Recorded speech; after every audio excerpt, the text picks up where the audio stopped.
Chers amis stoïciens, aujourd'hui nous abordons une question qui nous a probablement traversé l'esprit à un moment donné. Qu'est-ce qui les fait vraiment revenir après que vous n'ayez aucun contact? Peut-être avez-vous essayé d'attirer quelqu'un de nouveau, quelqu'un qui, au début, semblait attiré par vous comme un aimant, mais qui vous glisse maintenant entre les doigts. Ou peut-être s'agit-il d'une ancienne connexion, d'une personne qui remplissait autrefois vos journées et vos pensées. Qui se sent maintenant si distant, vous vous demandez si vous avez vraiment compté pour lui. Vous y avez investi votre cœur, votre énergie et même une partie de votre identité, pour ensuite vous heurter au silence, à l'indifférence ou au rejet pur et simple. Et maintenant, vous êtes ici, en train d'envisager, ou déjà, la phase sans contact, en vous demandant si cela en vaut la peine. Est-ce qu'ils reviennent vraiment? Et s'ils le font, pourquoi? Qu'est-ce qui fait exactement basculer ce commutateur dans leur esprit? Parlons de l'éléphant dans la pièce. Ne pas avoir de contact, ce n'est pas simplement ignorer quelqu'un et attendre que la magie opère. C'est bien plus profond et complexe que cela. Si quelqu'un vous dit simplement de vous taire, de disparaître de son radar, puis de vous asseoir et d'attendre qu'il revienne, il vous vend un fantasme. Ce n'est pas si simple. Si vous pensez que c'est tout ce qu'il faut, laissez-moi vous dire qu'ils ne reviendront jamais. Ce n'est pas comme ça que ça marche. Et aujourd'hui, nous allons discuter en détail de ce qui les fait réellement revenir. Êtes-vous prêt à découvrir les véritables raisons pour lesquelles aucun contact ne fonctionne? Ensemble, nous plongerons dans la psychologie du non-contact, éliminerons les erreurs courantes qui peuvent rendre cette technique puissante inutile et explorerons les véritables étapes qui peuvent renverser la situation. Alors cliquez sur le bouton j'aime, car cette vidéo a beaucoup à offrir. Et le prix, les amis? C'est juste un coup de pouce. Alors écrasez ce bouton. J'aime et allons-y. Très bien les amis, avant de plonger dans les 8 raisons qui les font revenir, prenons un moment pour comprendre la psychologie en jeu ici. Or, la psychologie humaine est complexe. Il y a plusieurs niveaux et il ne réagit pas toujours comme nous le pensons. Mais ne vous laissez pas décourager. Lorsqu'aucun contact n'est bien établi, cela peut faire des merveilles. Aucun contact ne consiste pas simplement à ignorer quelqu'un et à attendre. Il s'agit de changer toute la dynamique. Laissez-les ressentir votre absence d'une manière qu'ils n'ont jamais ressentie auparavant. Et oui, cela fonctionnera pour chacun d'entre vous si vous le maîtrisez. Mais d'abord, attaquons-nous au plus grand ennemi du non-contact. Peur. La peur est la voix dans ta tête qui murmure « Tu perds du temps ». Ou alors, ils continueront leur route sans vous. Cette peur est puissante. Cela peut vous faire douter de vous-même, vous amener à remettre en question chaque pas que vous faites et même saboter vos propres progrès. Mais soyons clairs, la peur n'est pas la réalité. La peur n'a que le pouvoir que vous lui donnez. Lorsque vous le laissez vous contrôler, vous devenez réactif, désespéré, accroché à l'idée que si vous n'apparaissez pas constamment dans leur vie, ils vous oublieront. Mais la vérité? La vraie valeur n'a pas besoin de crier pour être remarquée. Parfois, c'est la présence silencieuse, l'espace que vous créez en prenant du recul, qui a le plus grand impact. Vous vous demandez peut-être, mais pourquoi ne m'ont-ils pas apprécié avant? Qu'est-ce qui va leur faire m'apprécier maintenant? C'est une question valable. Et voici la réponse. Les gens ne parviennent souvent pas à apprécier ce qui est constamment disponible. Ils le tiennent pour acquis car il est toujours là, toujours accessible. Lorsque vous prenez du recul, vous introduisez un élément de rareté, le sentiment qu'ils ont peut-être manqué quelque chose de précieux. Soudain, le vide laissé par votre absence crée un contraste puissant, les obligeant à se confronter à la réalité de ce qui leur manque. Ce n'est pas jouer à des jeux. Cela vous donne, ainsi qu'à eux, l'espace nécessaire pour voir la relation sous un nouveau jour. L'absence rend vraiment le cœur plus affectueux, et aucun contact n'amplifie ce sentiment. Laissez-moi vous donner un exemple. Imaginez que vous avez une chanson préférée. Vous l'écoutez constamment tous les jours jusqu'au jour où vous ne pouvez plus l'écouter. Peut-être que vous avez perdu le fichier ou qu'il n'est plus disponible sur les plateformes de streaming. Soudain, vous commencez à la manquer, à en avoir envie, à penser à tout ce que cette chanson comptait pour vous. En son absence, vous réalisez à quel point il était précieux. C'est exactement ce qui se passe dans nos contacts. En prenant du recul, vous devenez comme cette chanson préférée. Ils ne réalisent pas à quel point vous comptiez pour eux jusqu'à votre départ. Il s'agit d'un changement simple mais profond, qui témoigne de la nature humaine. Maintenant, voici une autre question que vous pourriez vous poser. L'absence de contact n'est-elle pas simplement un jeu? Cela ne semble-t-il pas faux ou manipulateur? Absolument pas. Aucun contact ne consiste pas à jouer un rôle ou à manipuler qui que ce soit.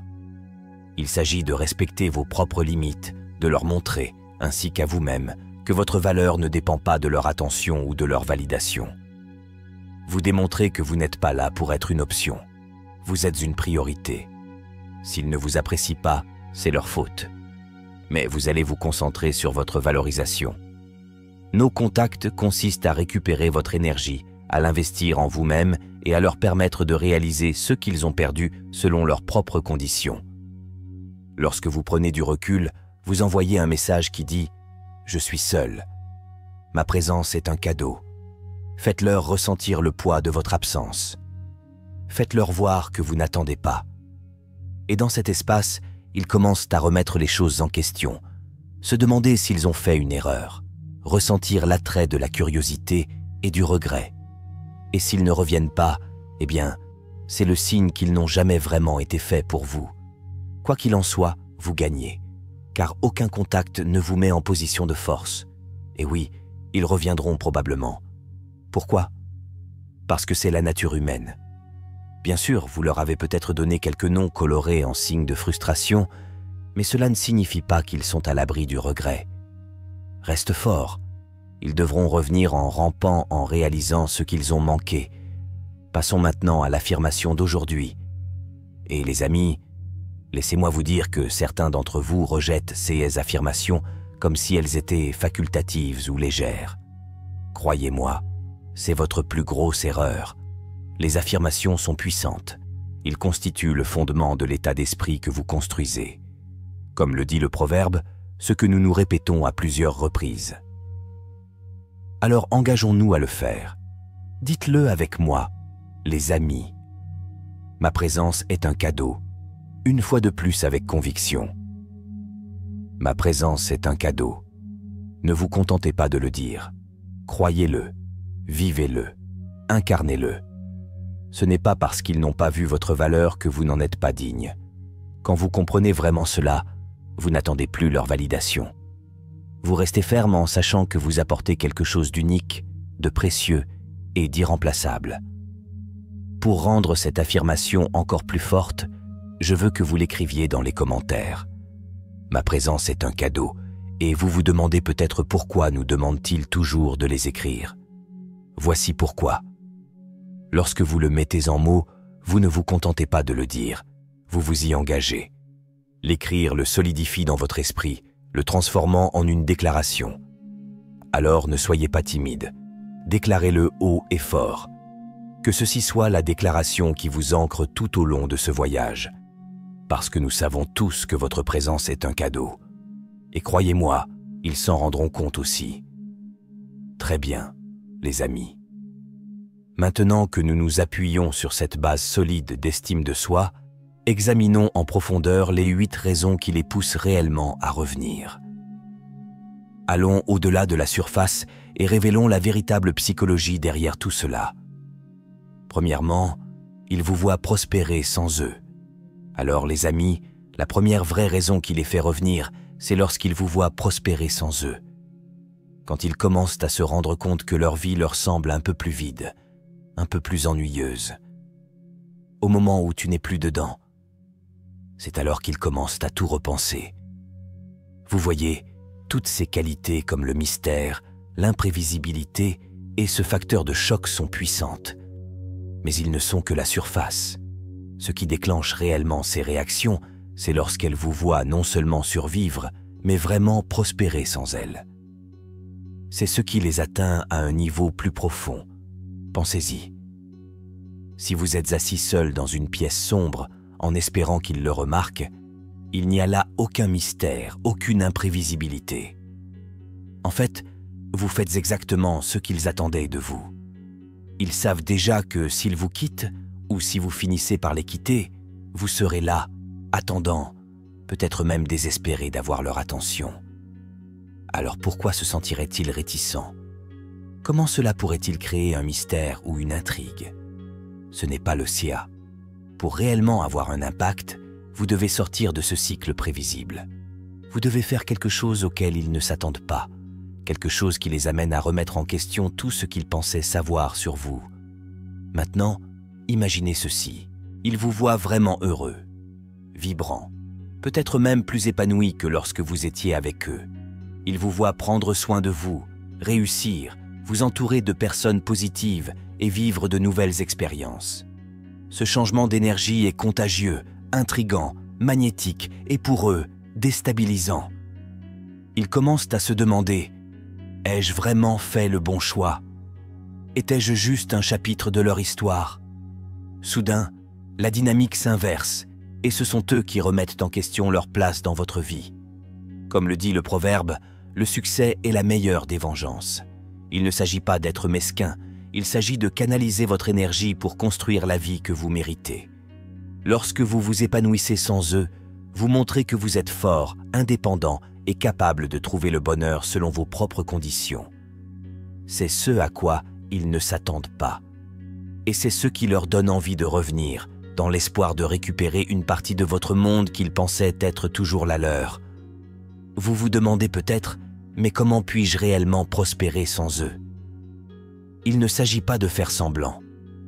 Il s'agit d'apporter des changements réels et durables qui élèvent votre vie et, en retour, créent un attrait irrésistible. Commencez par vous concentrer sur vos passions et vos objectifs. Plongez dans des choses que vous avez toujours voulu faire, mais que vous avez peut-être repoussées au cours de la relation. Qu'il s'agisse d'un nouveau passe-temps, d'un objectif de carrière ou même d'un parcours de remise en forme, profitez de ce temps pour explorer et vous développer. Lorsqu'ils vous voient prospérer de nouvelles manières, poursuivre des rêves que vous aviez peut-être retenus auparavant, cela envoie le message que vous allez de l'avant. Et ils n'ont pas pu faire partie de ce voyage. Entourez-vous de personnes qui vous inspirent, qui vous élèvent et qui ajoutent de la valeur à votre vie. Les personnes ayant une énergie positive et édifiante peuvent avoir un impact considérable sur la façon dont vous vous sentez et sur vos objectifs. Et lorsqu'ils vous voient entouré d'amis ou de collègues qui vous soutiennent, ils réalisent que vous n'attendez plus qu'ils comblent un vide. Vous construisez une vie pleine de gens qui vous apprécient vraiment. Prendre soin de soi va au-delà de la simple apparence. Il s'agit de se sentir bien de l'intérieur. Faites de l'exercice, mangez bien, pratiquez la pleine conscience et faites des choses qui vous permettent de vous sentir connecté à vous-même lorsqu'ils vous voient rayonner de cette confiance intérieure et de cette assurance. C'est un rappel que vous contrôlez votre bonheur. Et c'est quelque chose qu'ils ne peuvent pas ignorer. Allez-y et vivez pleinement. Voyagez si vous le pouvez. Acquérez de nouvelles compétences et soyez ouverts à ce que la vie a à offrir. Lorsque vous embrassez activement la vie et sortez de votre zone de confort, vous élargissez votre monde. Cela leur montre que vous n'êtes pas confiné au familier, mais quelqu'un prêt à grandir et à changer. Plus ils vous verront évoluer, plus ils auront l'impression de manquer de connaissance du nouveau pouvoir qui vous est donné. Une fois que vous vivez une vie pleine de buts, de passion et de joie, vous commencez à ressentir un sentiment de perte et un pincement au regret. Ils se demandent « Comment ai-je pu laisser partir quelqu'un comme ça ?» Vous êtes devenu la personne qu'ils ont toujours voulu que vous soyez, ou peut-être la personne dont ils ne savaient pas avoir besoin.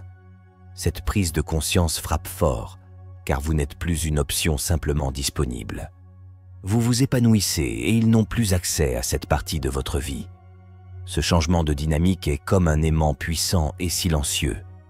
Cela n'exige pas leur attention, cela les attire simplement, les obligeant à remettre en question leur choix. Comme l'a dit un jour l'auteur Paulo Coelho, lorsque vous êtes satisfait de vous-même, vous êtes le reflet de ceux qu'ils veulent mais ne peuvent pas trouver. Votre bonheur devient le miroir dans lequel ils voient ce qu'ils ont perdu. Vous avez peut-être encore des doutes en vous demandant « Mais est-ce que passer à autre chose sans qu'il n'abandonne pas? N'est-ce pas faire semblant ?» Non, ce n'est pas le Kéa. Aller de l'avant ne signifie pas les oublier, c'est choisir de vivre pleinement, qu'ils soient là ou non. Et c'est un choix puissant. Lorsque vous prospérez sans eux, vous ne leur montrez pas seulement ce qu'ils ont manqué.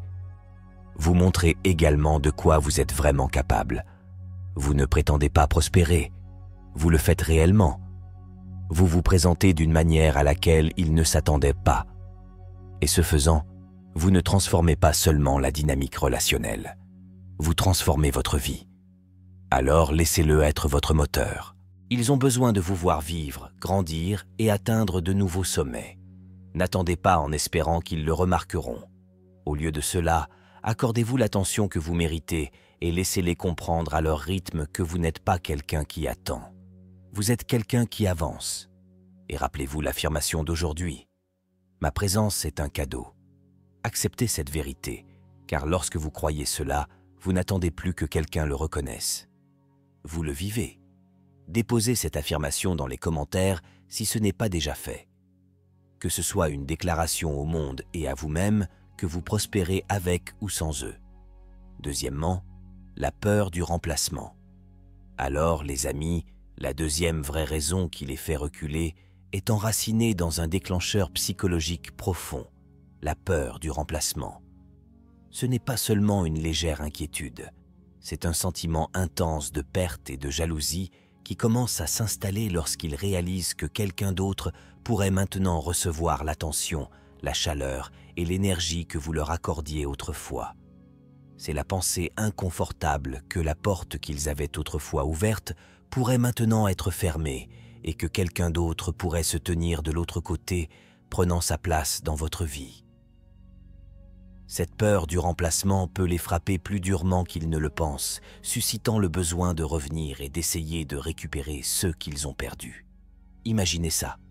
Autrefois, ils se sentaient en sécurité, sachant que vous étiez toujours là, que votre affection et votre loyauté étaient constantes. Ils ne l'ont peut-être pas pleinement apprécié, mais ils l'ont fait. Mais ils l'ont pris pour acquis. Ils pensaient pouvoir aller et venir à leur guise. Que tu attendrais. Mais maintenant, soudain, ils réalisent que s'ils ne sont pas sur la photo, quelqu'un d'autre pourrait l'être. Quelqu'un qui voit la valeur en vous, qui reconnaît votre valeur et n'hésite pas à vous traiter avec le respect que vous méritez. Et cette pensée, c'est une pensée dont ils ne peuvent pas facilement se débarrasser. La possibilité d'être remplacés sème un germe d'insécurité, les poussant à se demander s'ils ont vraiment fait le bon choix. C'est la nature humaine à son meilleur. Quand quelqu'un sent qu'il pourrait perdre ce qu'il tenait autrefois pour acquis, cela suscite une réaction puissante. Pensez à la façon dont les gens ont tendance à conserver plus étroitement leurs biens lorsqu'ils pensent que quelqu'un d'autre pourrait les vouloir. C'est un phénomène psychologique qui est profondément ancré en nous. Ce n'est que lorsqu'ils seront confrontés à la réalité que vous pourrez réellement passer à autre chose, qu'ils commencent à réaliser qu'ils ont peut-être perdu quelque chose de précieux. La possibilité qu'une autre personne intervienne, profitant des moments qu'elle partageait avec vous, peut être un signal d'alarme qui la fera tout repenser. Et voici le kicker. Il n'est pas nécessaire de jouer à des jeux ou de les rendre volontairement jaloux pour que cette peur du remplacement prenne effet. Dès qu'ils sentent que vous ne les attendez plus émotionnellement, que vous êtes ouvert à de nouvelles connexions et possibilités, cela déclenche automatiquement cette peur. Ils commencent à vous imaginer en train de rire avec quelqu'un d'autre, de partager votre temps et votre attention, peut-être même de créer des souvenirs qui ne les incluent pas. C'est troublant, car tout à coup, ils se retrouvent confrontés à la réalité que leur rôle dans votre vie n'est plus garanti. Vous vous demandez peut-être, mais s'il ne voulait pas de moi, pourquoi s'en soucierait-il si quelqu'un d'autre le voulait? La réponse est simple. Les gens sont souvent attirés par des choses qu'ils ne peuvent pas avoir. Ils ne vous auraient peut-être pas pleinement apprécié alors qu'ils pensaient que vous seriez toujours là. Mais lorsqu'ils sentent que quelqu'un d'autre pourrait avoir la chance de ressentir votre énergie, votre gentillesse et votre loyauté, cela crée un sentiment d'urgence.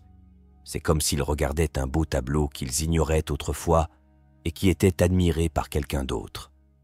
Soudain, sa valeur devient limpide et ils se rendent compte qu'ils ont peut-être raté quelque chose de précieux. Maintenant, vous pourriez vous demander « Comment puis-je créer cet effet sans être manipulateur ?» La réponse réside dans le fait de se concentrer sur soi-même et d'aller véritablement de l'avant. Lorsque vous êtes occupé à construire une vie qui vous apporte de la joie, à investir du temps dans de nouvelles expériences et à rencontrer de nouvelles personnes, vous signalez naturellement que vous n'attendez pas. Vous leur montrez que vous êtes ouvert à de nouvelles possibilités et que s'ils ne veulent pas vous apprécier, quelqu'un d'autre le fera certainement. Il ne s'agit pas de publier des photos sans fin avec d'autres personnes ou d'essayer de les rendre jaloux. Il s'agit de véritablement élargir votre monde afin qu'ils puissent ressentir ce changement subtil, celui qui leur dit qu'ils ne sont plus le centre de votre univers. Imaginez à quel point c'est puissant lorsqu'ils vous voient profiter de la vie, prospérer et créer un avenir qui ne les inclut pas par défaut. Ils se retrouvent avec une prise de conscience troublante. Quelqu'un d'autre pourrait bien voir ce qu'il n'a pas vu.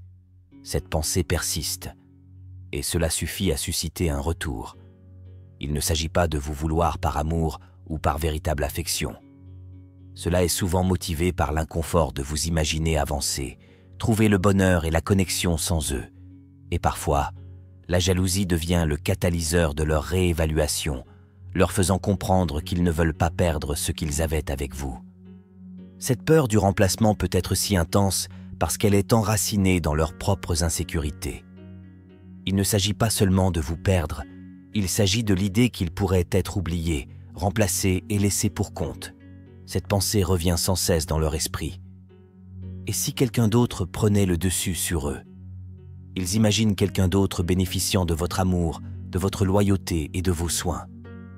Et cette image peut suffire à les pousser à tenter de revenir, à revendiquer leurs droits et à se prouver qu'ils ne vous ont pas entièrement perdu. Et c'est ici que vous détenez le pouvoir ultime. Lorsque vous avancez réellement, en vous concentrant sur votre croissance, votre bonheur et votre bien-être, vous ne créez pas seulement une atmosphère d'indépendance saine.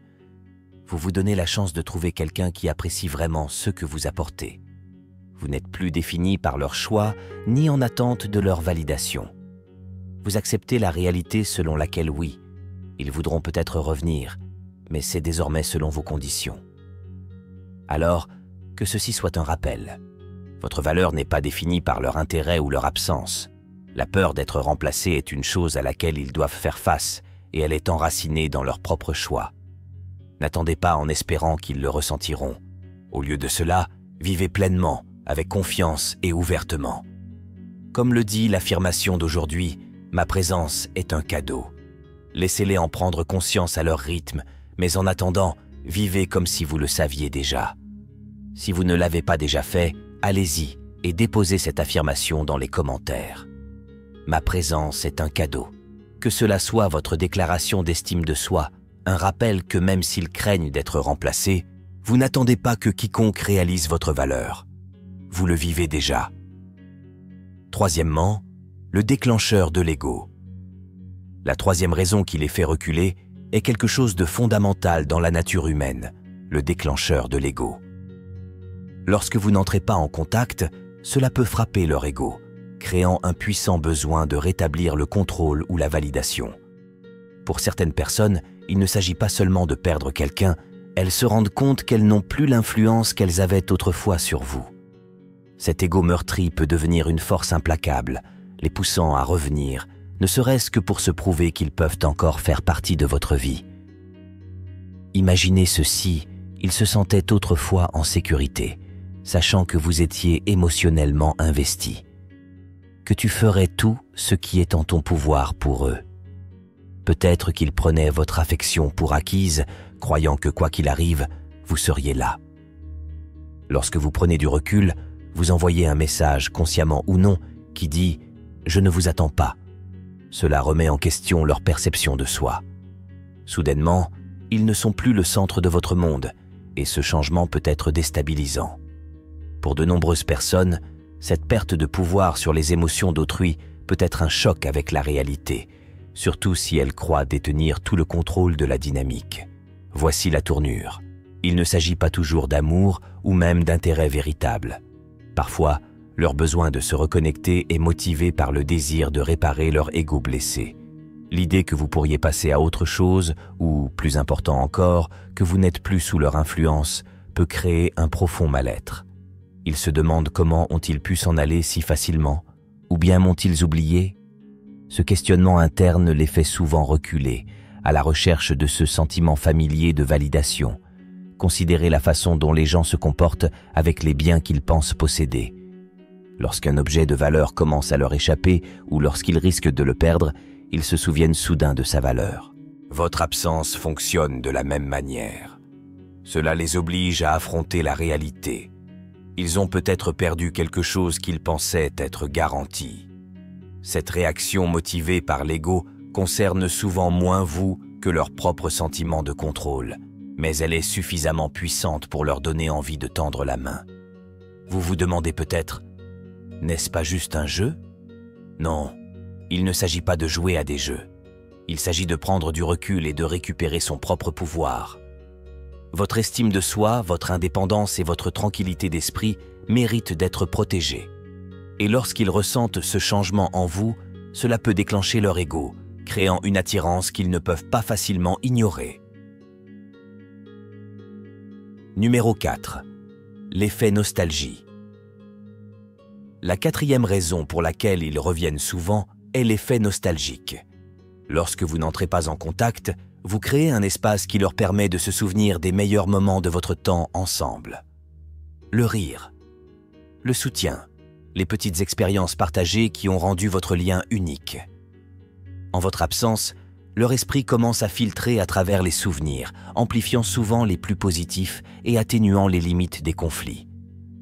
Cette mémoire sélective, alimentée par la nostalgie, peut être incroyablement convaincante et leur donne envie de renouer avec la chaleur qu'ils ressentaient autrefois avec vous. Lorsque quelqu'un n'est plus activement impliqué dans nos vies, l'esprit a une façon de romantiser le passé. Avec le temps, l'esprit écarte naturellement certains des souvenirs les moins agréables et met en lumière les moments forts. Les moments où vous les avez fait se sentir vus, les aventures amusantes et ces blagues intérieures que vous seul avez comprises. C'est ce qu'on appelle la rétrospection rose, un phénomène psychologique dans lequel les gens ont tendance à se souvenir des expériences passées comme étant plus favorables qu'elles ne l'étaient réellement.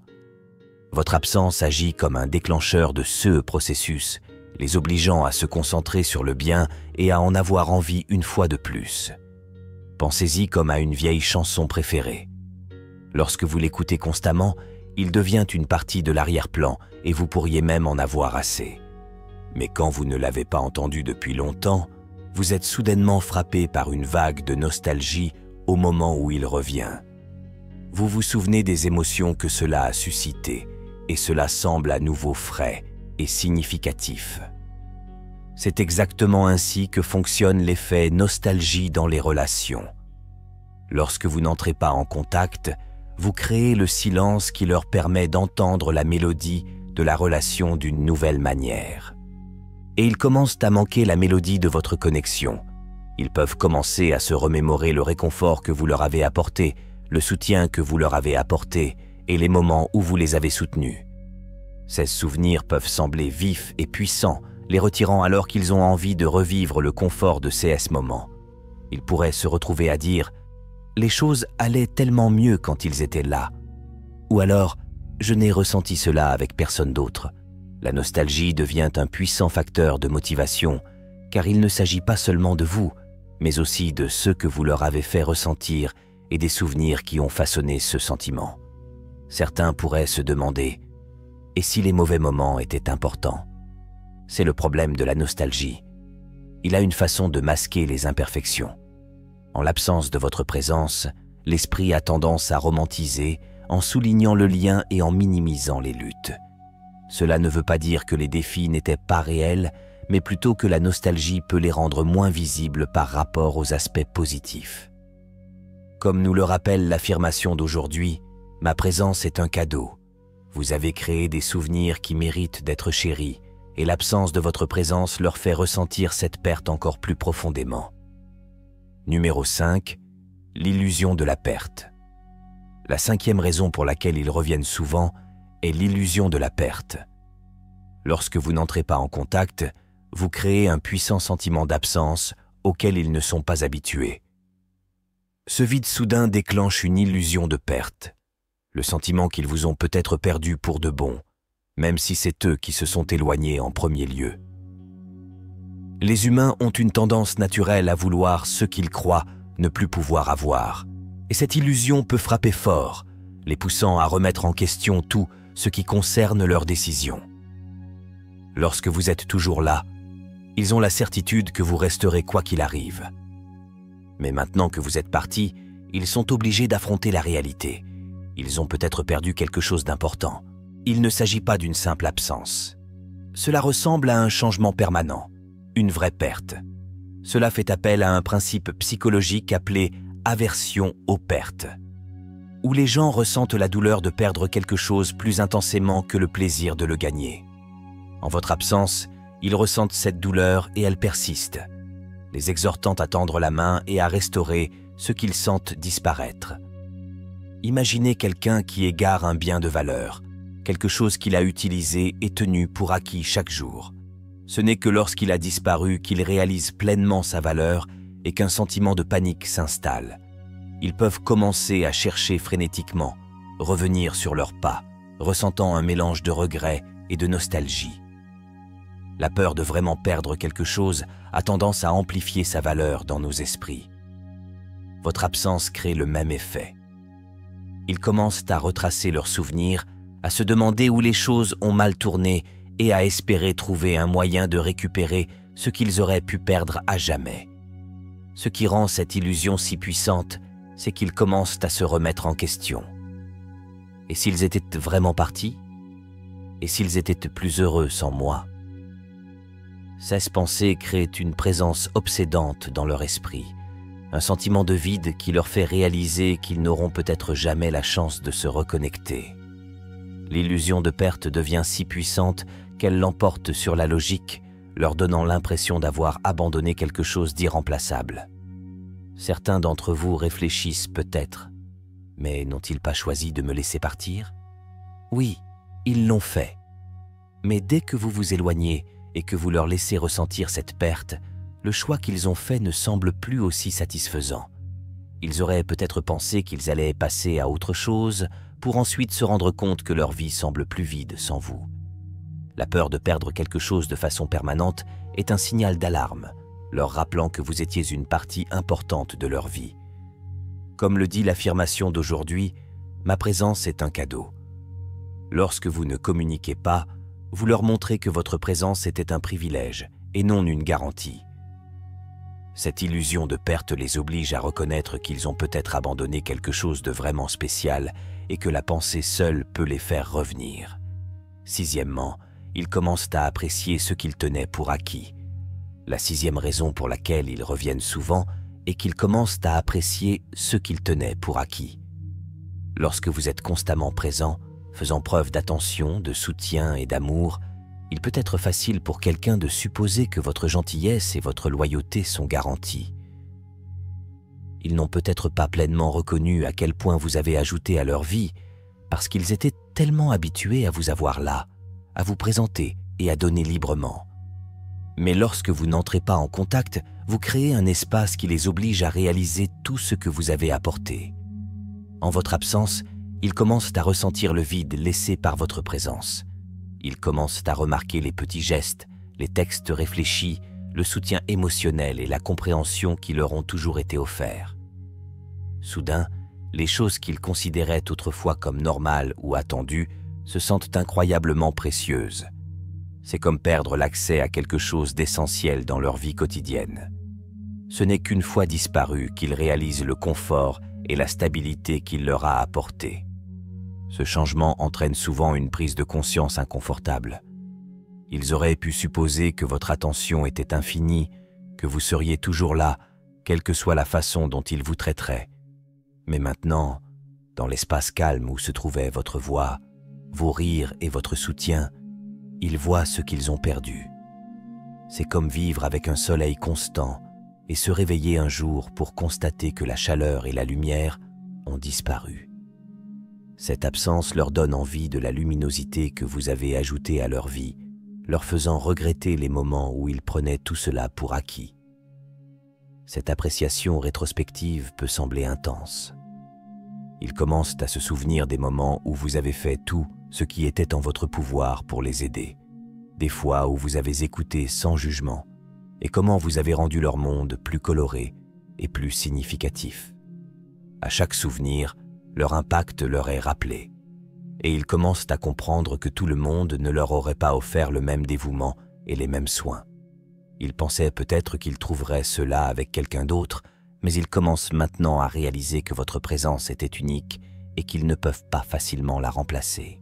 Il est naturel de se demander « Pourquoi ne m'ont-ils pas apprécié quand j'étais là-bas » La réponse est souvent simple. Les gens peuvent se sentir à l'aise et même avoir droit lorsqu'ils sont habitués à recevoir quelque chose gratuitement. Ce n'est que lorsque vous arrêtez de donner qu'ils réalisent l'ampleur de votre contribution. L'esprit humain a une drôle de façon de voir plus clairement la valeur de ce qu'il n'a plus. En évitant tout contact, vous leur permettez de se confronter à la réalité de votre absence et, par conséquent, à la véritable valeur de ceux que vous avez apportés à leur vie. Au fil du temps, ils finiront peut-être par reconnaître le respect, l'amour et l'énergie que vous leur avez constamment apportés. Cette nouvelle appréciation est un puissant facteur de motivation. Ils veulent retrouver la sécurité, la chaleur et la connexion que vous avez offerte si librement, dans l'espoir d'avoir la chance d'en faire l'expérience à nouveau, maintenant les yeux grands ouverts. Il ne s'agit plus qu'ils se sentent en droit. Il s'agit pour eux de comprendre enfin que ce que vous avez donné était spécial, quelque chose qu'ils auraient dû chérir depuis le début. Souvenez-vous de l'affirmation d'aujourd'hui. Ma présence est un cadeau. Votre absence leur rappelle cette vérité, leur faisant comprendre que votre énergie, votre attention et vos soins n'étaient pas des choses qu'ils pouvaient tenir pour acquises. Si vous ne l'avez pas encore fait, déposez cette affirmation dans les commentaires. Ma présence est un cadeau. Laissez cela vous rappeler que votre valeur a toujours été là. Il leur a juste fallu du temps pour le voir. Numéro 7, ils vous voient fixer des limites et vous respecter. La 7e raison pour laquelle ils reviennent souvent est qu'ils vous voient fixer des limites et vous respecter. Lorsque vous n'entrez pas en contact, non seulement vous supprimez votre présence de leur vie, mais vous envoyez également un message puissant qui dit « Je m'apprécie suffisamment pour m'en aller ». Ce changement peut être un choc, surtout s'ils étaient habitués à ce que vous soyez toujours là, quelle que soit la façon dont ils vous traitent. Cela les oblige à vous voir sous un nouveau jour dans lequel vous n'êtes plus disponible selon leurs conditions, mais uniquement selon les vôtres. Fixer des limites leur montre que vous n'êtes pas prêt à vous contenter de moins que ceux que vous méritez. Et cette prise de conscience peut les amener à vous considérer avec un nouveau respect, voire une admiration. Imaginez comment les choses auraient pu se passer avant l'absence de contact. Ils étaient peut-être convaincus que vous resteriez toujours dans les parages, même s'ils se retiraient ou faisaient preuve d'incohérence. Ils savaient que vous répondriez à leurs appels, répondriez à leurs SMS ou prendriez du temps pour eux à tout moment. Mais lorsque vous choisissez de fixer une limite en restant silencieux, en vous priorisant, vous réécrivez les règles. Vous leur faites savoir que vous n'êtes pas prêt à rester dans une situation où vos besoins et votre valeur sont négligés. Ce changement crée un effet puissant. Ils sont confrontés au fait que vous n'êtes pas quelqu'un qui tolérera sans cesse d'être sous-évalué. En vous respectant et en établissant des limites, vous dites que vous n'attendez plus d'être choisi ou validé. Vous montrez que votre valeur ne dépend pas de leur reconnaissance. C'est quelque chose que vous comprenez déjà et que vous honorez en vous-même. Cette indépendance et cette force de caractère sont séduisantes, surtout s'ils étaient habitués à contrôler la dynamique relationnelle. Soudain, vous n'êtes plus la personne qu'ils tenaient pour acquise. Vous êtes quelqu'un qui se respecte suffisamment pour s'en aller, et c'est quelque chose qu'il ne peut pas ignorer. Ils peuvent commencer à se demander pourquoi ai-je pensé qu'ils continueraient à accepter moins que ceux qu'ils méritaient.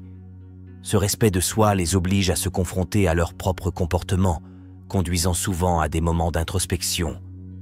Ils se rendent compte que la personne qui était autrefois si accessible établit désormais des normes, trace des lignes et donne la priorité à son propre bien-être. Et ce changement peut être déstabilisant. Les gens sont naturellement attirés par ceux qui se valorisent car cela crée une aura de force et de confiance à laquelle il est difficile de résister. Ils vous voient sous un nouveau jour, non pas comme quelqu'un qui est prêt à tout supporter, mais comme quelqu'un qui connaît sa propre valeur. Certains pourraient se demander, mais ne penseront-ils pas que je les ignore simplement par amertume? Voici la vérité. Les véritables limites ne concernent pas la colère ou la vengeance. Il s'agit du respect de soi. Lorsque vous fixez des limites, vous ne le faites pas pour blesser ou punir qui que ce soit.